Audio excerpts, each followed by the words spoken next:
Hello friends, welcome to JS classes. तो स्वागत है आप सभी का यहाँ पर डेली करंट अफेयर की सीरीज में। तो आज जो हम बात करेंगे उसमें सबसे पहले हम बात करेंगे ब्रिक्स देशों की, क्योंकि अभी हाल ही में कल के न्यूज़पेपर में चर्चा में था कि ब्रिक्स देशों की यहाँ पर कल्चरल मिनिस्टर्स की समिट हुई है। ठीक है, तो इसलिए ये न्यूज़ थी अखबारों में, तो इसके बारे में जांच लेते हैं।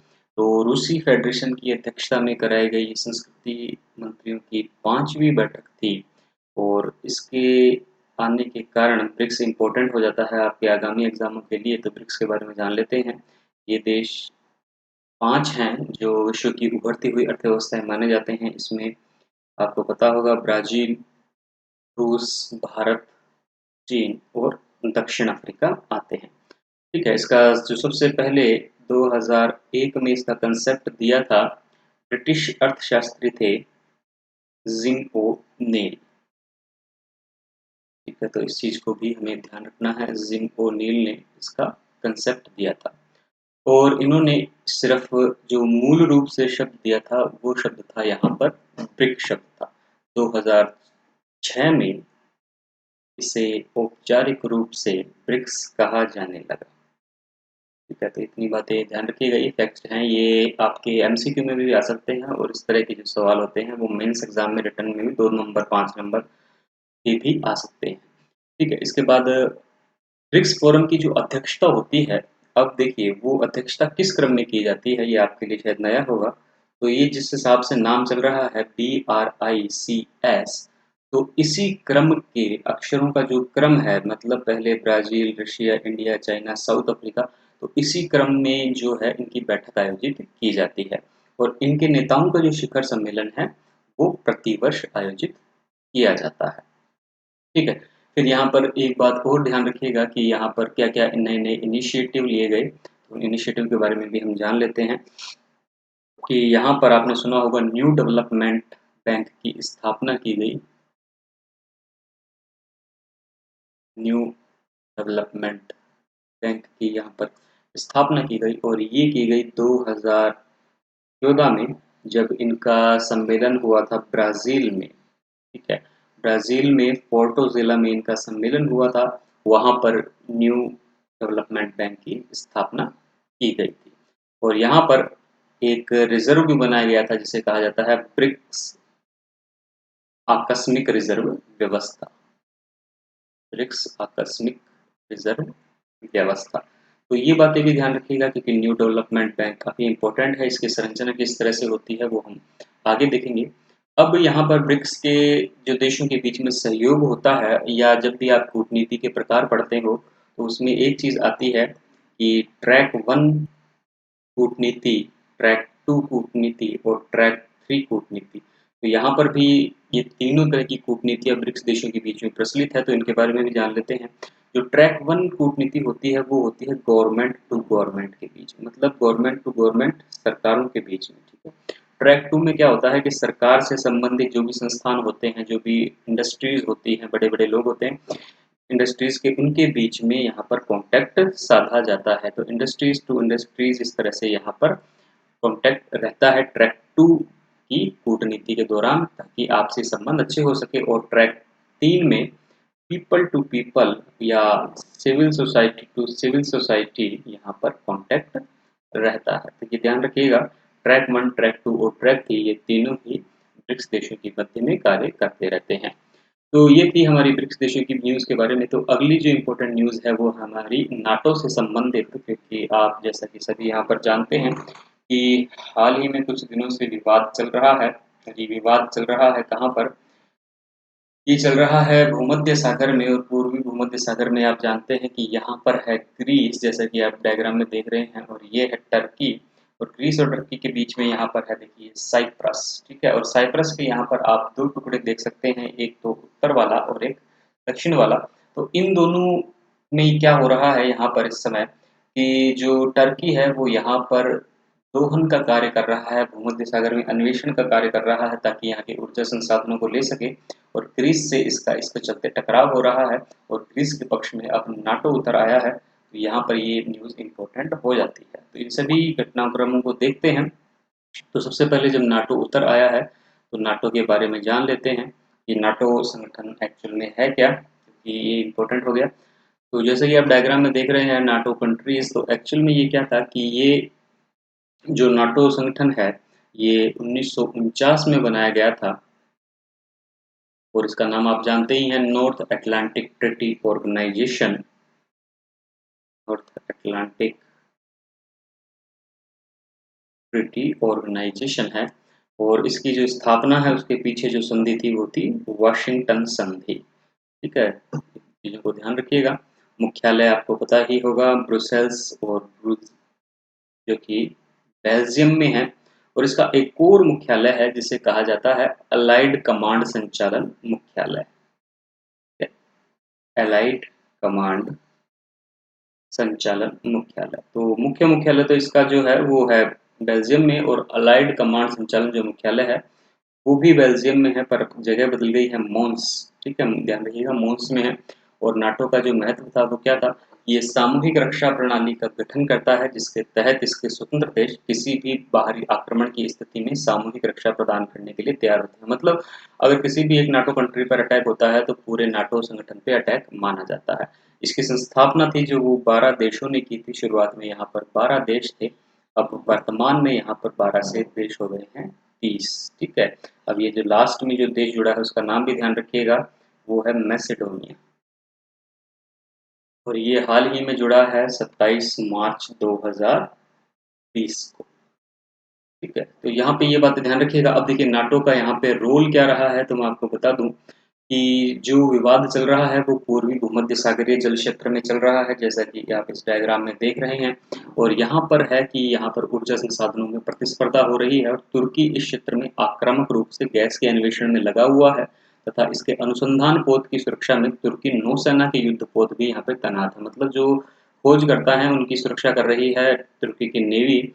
और इस क्षेत्र में प्रतिस्पर्धी ग्रीक जहाजों तथा नाटो समूह के देश फ्रांस के साथ तुर्की की मुठभेड़ हो चुकी है, और फ्रांस ने इसमें ग्रीस का पक्ष लिया है। मतलब फ्रांस के साथ तुर्की की जो सामने सामने प्रतिस्पर्धा हुई थी तो वहां पर ग्रीस का पक्ष लिया गया है। और क्षेत्र में उत्पन्न हुए तनाव से एक और परिवर्तन हुआ है कि अमेरिकी वर्चस्व में कमी आ रही है, क्योंकि नाटो देश में जो स्वतंत्र देश हैं फ्रांस, इस तरह से जर्मनी, वो खुद ही यहाँ पर बिना अमेरिका के आगे आ रहे हैं।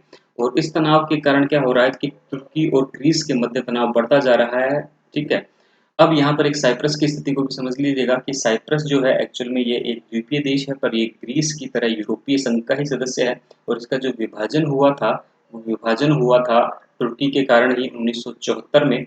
और तुर्की और इसके बीच में जो समुद्री सीमा है, जो यहाँ पे आप समुद्री सीमा देख रहे हैं, यहाँ पर क्या है कि जो अनन्य आर्थिक क्षेत्र होता है उसको लेके हमेशा टकराव रहता है। अनन्य आर्थिक क्षेत्र क्या होता है आपको पता होगा, EEZ मतलब होता है एक्सक्लूसिव इकोनॉमिक जोन। जो सामान्यतः द्वीपीय देश नहीं होते हैं, तो माना जाता है कि किसी भी देश की स्थल सीमा से समुद्र के अंदर 200 नॉटिकल मील का क्षेत्र अनन्य आर्थिक क्षेत्र होता है। पर इस 200 नॉटिकल मील के बीच में कोई और देश आ जाए तो इसके बीच में हाफ हिस्सा कर लिया जाता है। तो यहाँ पर इन दोनों को लेकर विवाद चल रहा है टर्की और साइप्रस के बीच में। तो इन चीज़ों को ध्यान रखिएगा, यहाँ से बहुत सारे आपके MCQ प्रश्न बन जाते हैं। चलिए अगली न्यूज़ के बारे में बात करते हैं। अगली न्यूज़ है IAEA के बारे में, और IAEA काफ़ी चर्चा में रहता है। और चर्चा का कारण फिलहाल क्यों है, क्योंकि यहाँ पर ईरान द्वारा वर्ष 2000 की शुरुआत में जो संभावित अघोषित परमाणु गतिविधियां की गई थी 2 साइट पर, वहां पर एक साइट पर इन्होंने निरीक्षण की अनुमति दे दी है। तो यहाँ पे थोड़ा सा बैकग्राउंड जान लीजिए कि ईरान और बाकी यूरोपीय देशों में क्या विवाद रहा है। तो ईरान ने 2015 में अमेरिका, ध्यान रखिएगा देशों के नाम, USA, फ्रांस, ब्रिटेन और चीन, ठीक है, तो और रूस, लास्ट है रूस, इनके साथ एक परमाणु समझौते पर हस्ताक्षर किए थे। इस समझौते का नाम है joint comprehensive plan of action. ठीक है, इसको नाम रखिएगा, या इसको इस तरह से शॉर्ट फॉर्म में भी लिखा जाता है JCPOA के रूप में।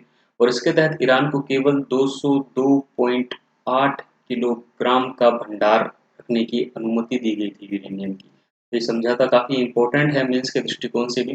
अब हालांकि IAEA की रिपोर्ट के अनुसार ईरान ने समझौते में निर्धारित सीमाओं का उल्लंघन कर दिया है और यहाँ पर समृद्ध यूरेनियम भंडार में वृद्धि कर ली है, इसलिए निरीक्षण की आवश्यकता है। ईरान द्वारा परमाणु हथियार मशीन हेतु न्यूट्रॉन चालक का निर्माण पर काम किए जाने के यहाँ पे संकेत मिले हैं। अब ये जो न्यूट्रॉन इनिशिएटर होता है ये काम आता है परमाणु बम या परमाणु बिजली बनाने में, और ईरान ने यूरेनियम के भंडार में लगभग जो 202 के पे समझौता हुआ था उसमें 50% वृद्धि कर ली है, मतलब 100 ग्राम और अतिरिक्त एकत्रित कर लिया है।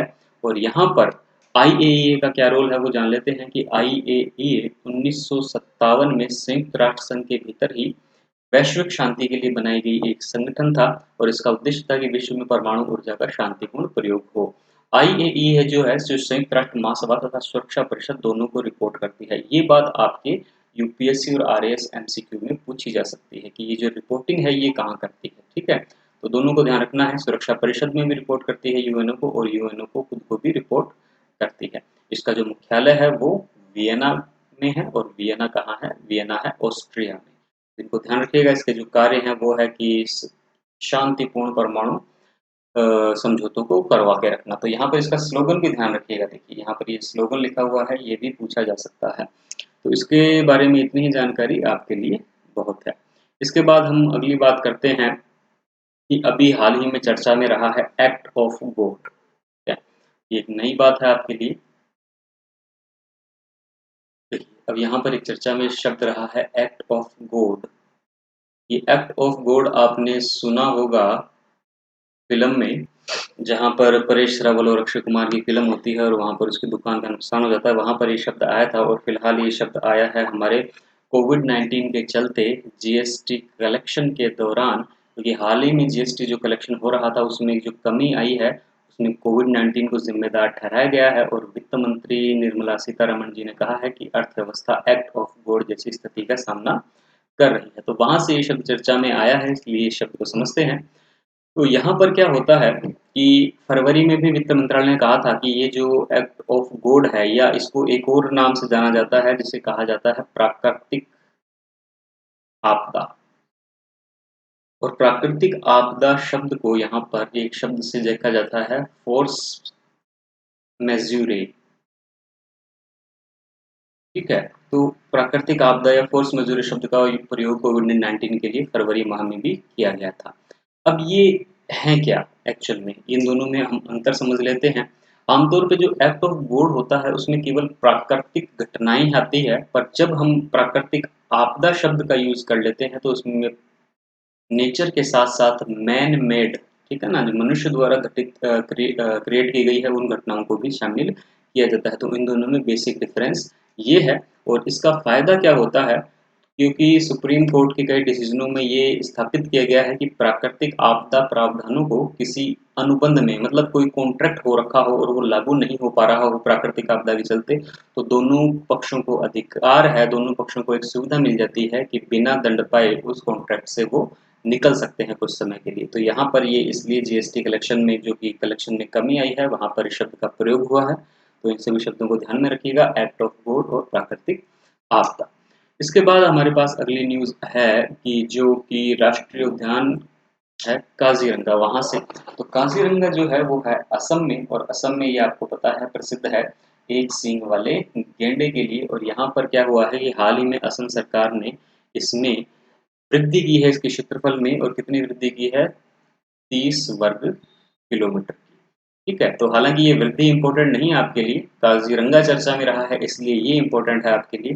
तो यहाँ पर ये ध्यान रखना कि ये ब्रह्मपुत्र नदी के पास स्थित है, और यहाँ पर इस उद्यान के दक्षिण में कार्बी ओंगलोंग की पहाड़ियाँ हैं, ठीक है। इस तरह से यहाँ पर अगर मान लीजिए कि ये उद्यान है, तो यहाँ पर जो पहाड़ियाँ हैं उनका नाम ध्यान रखिएगा, कार्बी ओंगलोंग की पहाड़ियाँ, ठीक है। तो अभी नेशनल पार्क की बात चल रही है, तो नेशनल पार्क का भी कंसेप्ट समझ लेते हैं कि नेशनल पार्क क्या होते हैं।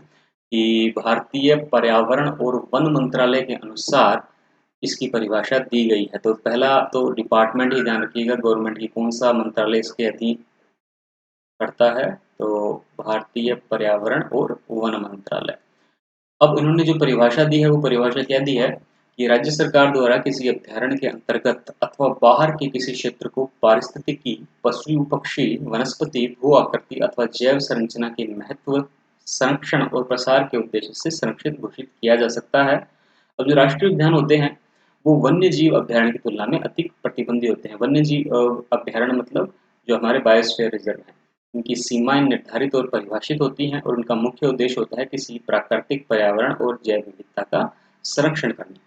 अब यहाँ पर क्या होता है कि यहाँ पर किसी भी प्रकार की मानवीय गतिविधियां प्रतिबंध होती हैं, यहाँ पशुओं की चराई और व्यक्तिगत पट्टा अधिकारों की अनुमति नहीं होती है और यहाँ पर अनुसूचियों में जो सूचीबद्ध प्रजातियां हैं जानवरों की, उनका शिकार करने अथवा उनको पकड़ने की अनुमति नहीं भी होती है। साथ में कोई भी व्यक्ति किसी भी राष्ट्रीय उद्यान में किसी भी वन्य जीव को नुकसान नहीं पहुंचा सकता है तथा किसी जंगली जानवर के आवास को नष्ट नहीं कर सकता है। तो ध्यान रखिएगा, राष्ट्रीय उद्यान उद्यान की जो परिभाषाएं हैं उसमें काफ़ी चीज़ें आपसे पूछी जा सकती है। इसके बाद एक विशेष बात हुई है जो कि हमारे कोर्ट से संबंधित है, कोर्ट की शब्दावली से संबंधित है, उसको भी यहाँ पर लास्ट में देख लेते हैं। और वो सुनवाई हुई है, उसमें जो शब्द आया है निकल के वो आया है न्यायिक निरअर्हता।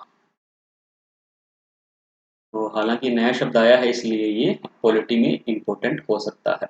अब ये केस क्यों आया है, क्योंकि हाल ही में जो पंजाब हरियाणा उच्च न्यायालय के एक न्यायाधीश थे, उन्होंने 1991 में एक व्यक्ति के लापता होने और उसकी हत्या के मामले में पंजाब के पूर्व पुलिस महानिदेशक की जो अग्रिम जमानत की सुनवाई चल रही थी उससे खुद को अलग कर लिया है। तो वहां पर ये शब्द का प्रयोग हुआ है।